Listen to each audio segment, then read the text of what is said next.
Margaret Kuhlman of Soul Astrology. The moon rules Cancer, so a new moon in Cancer draws very strong attention to the energies of mother and child, that is, the first newborn baby, the babe in arms, fresh out of the womb.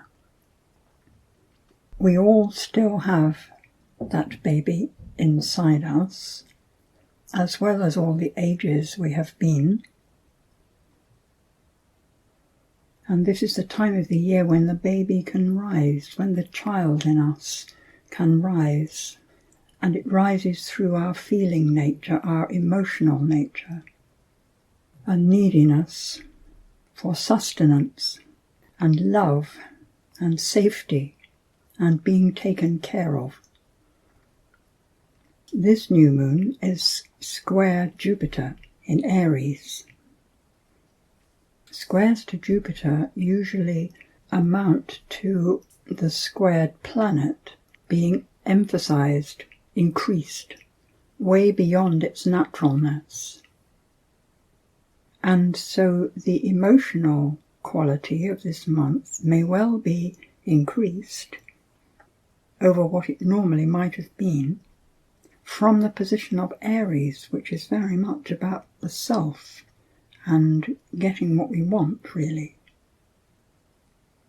Jupiter sextiles Venus in Gemini, so it's not short of the ability to speak, to state its needs in all relationships.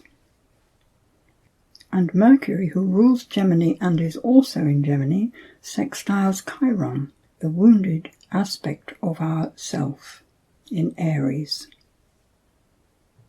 When faced with personal wounds like that, as adults it's an indication that we need to notice where we give away our autonomy. We may give it away for comfort, for the promise of comfort or the expectation of comfort. And in this case, our efforts at autonomy would need to be kindly made, and can be. Mercury in his own sign shows an ability with words, so communication can be full of explanation, a desire to right wrongs, to help each other, as Cancer in its more adult form would like to do. And if we do get into a communication struggle, with Mars ruling Aries and being in Aries itself, there is likely to be more aggression than is helpful. And this is true especially with Mars aspects in this chart. The square to Pluto, resisting the necessary transformations or necessary adjustments from a selfish position. And Mars sextile Saturn, while the Mars is in Aries, can easily be attempts to use our own energy to control things, at least to beef about not being in control. Saturn trines Mercury. It's an old Saturn, it's retrograde.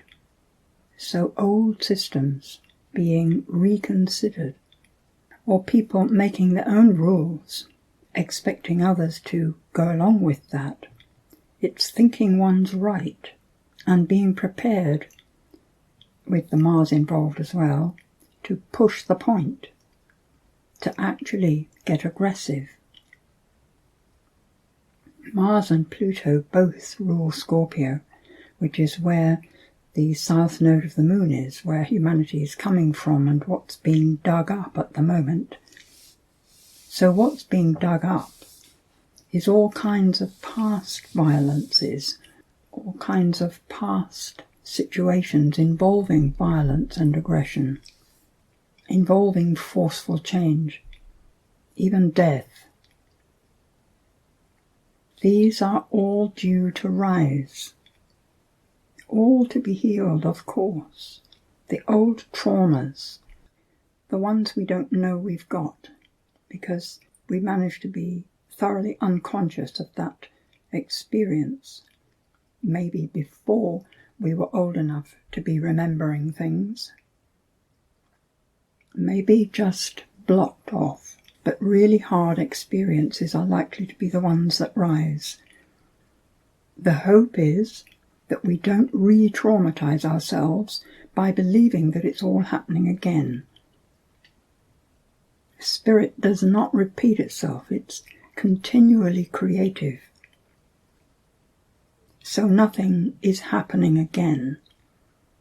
There's just something that triggered the memory, so that our remembered details overlay what's actually going on. And if we believe that, then we become traumatized all over again. So when traumatic type things seem to be happening, we need to step back, know that pain to that degree comes from way past, and have another look at what reality actually is at the moment. See what's actually going on, and be endlessly patient and kind with ourselves and with anybody else who has a similar happening, gently bringing us to the understanding that life now is not as it was. Gradually the pains can fall back down, and with compassion they gently disappear. When they rise again, they will be less, if they ever rise again, which they may not. This time is wonderful for healing old trauma and releasing it from our sense of identity. Uranus is on the North Node in Taurus, so anything that goes on this month, the end of July it'll be exact, on the North Node, they cross over. So it's effective right through July and August, really. So any quarrels, fights, traumas that rise are likely to cause great disruption on the physical level. So handling the emotional outbursts is really important. Again, it's a great time for letting go of outdated situations, releasing ourselves from things that we've taken for granted that we must do, taking too much responsibility, caring where caring isn't actually helpful, letting go of those situations, clearing the decks a bit, getting thoroughly up to date on the practical level, perhaps easing off the pressure we put on ourselves.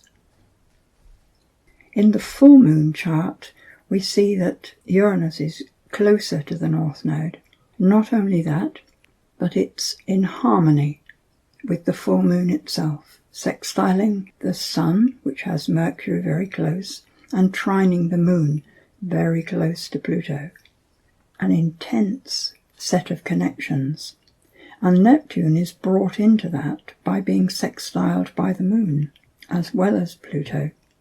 So this is what we would call almost a cradle of aspects, all of which are working towards bringing consciousness, deliberateness into our actions, helping us to be aware so that we can make deliberate choices as to how we behave, which way we choose to go, to be ourselves, to do what we need to do. Moon and Pluto being in Capricorn, it is very much about looking at how our life is organized, individually and group. And trining Uranus and the North Node means that the changes we back are likely to be very positive, which suggests that any changes we make are about freeing ourselves in the right way, clearing the right path. It looks as though by the full moon we've spotted the path that's right for us, and we make inroads along that path during the second half of the month. Mercury has joined the Sun, both squaring the Chiron, who also squares the moon, of course. So our communication will include emotional sensitivity. Trining Neptune, there will be a fair degree of empathy and the spiritual ideals rising, so that the Chiron wound, which to my mind is the loss of autonomy by having our personal lives ruled by governing bodies, all gets eased out, understood. Insofar as Chiron in Aries could look selfish, one could always say that when anybody does their own thing, there could still be battles ahead. But the Mars is well into Taurus by then, so I think we'll all be finding our own practical activities. Neither Jupiter nor Mars are making strong aspects to the other planets. So in a way it's as though personal growth and physical activity just get on. It may be a good thing to re-examine the state of our health with Mars in Taurus, and it could equally well be a sign of exercise, good sleep, good food, and being actually in very good health. With the new moon in the first 10 degrees of Cancer and the Sun at the full moon in the last section of Cancer, it does suggest that we will be learning from events and our efforts to know ourselves. It's a fine month for personal growth. And as always, Venus shows herself in both charts, mitigating all circumstances with love, the expression of love. In Gemini, it's a lot of talking, a lot of listening, a lot of closeness. So once again, we must allow the hard stuff to rise, do our best with it, let it go, and move on. The energy is moving us fast. And as Cancer is about the home, how we nurture ourselves, that nurturing love, we need to remember that our true home is the source of all things, the source of all. The beauty of the moon ruling Cancer is that the moon itself is a globe, orbiting the Earth reliably, in a sense holding the Earth's space and shining the light of the sun in whatever way it can during the month from every sign of the zodiac. It introduces to the Earth the wisdom of the source, modified by each sign, the essence of personality. Cancer is often spoken of as being all emotions, up and down and not reliable at all. But in fact, the evolved Cancer person is consistently caring, no matter what mood appears on the outside. So perhaps our function at this time is to make our way through our own emotional fluctuations, finding that which is behind it all, the steadiness, the centered quality which connects to the source no matter what. Thank you. Listen for the call of your mother. Gaia calls, she who brings life through the love of the universe. Listen to the silence, vast oceans of space, infinite breath of creation unfolding. Come home through your opening heart, through the deep dark of endless before. Be your parents, spirit as earth. Leave preference in the dust of potential. No thing is certain, nowhere a place to rest. Be here as spirit, watching, allowing, evolving, loving.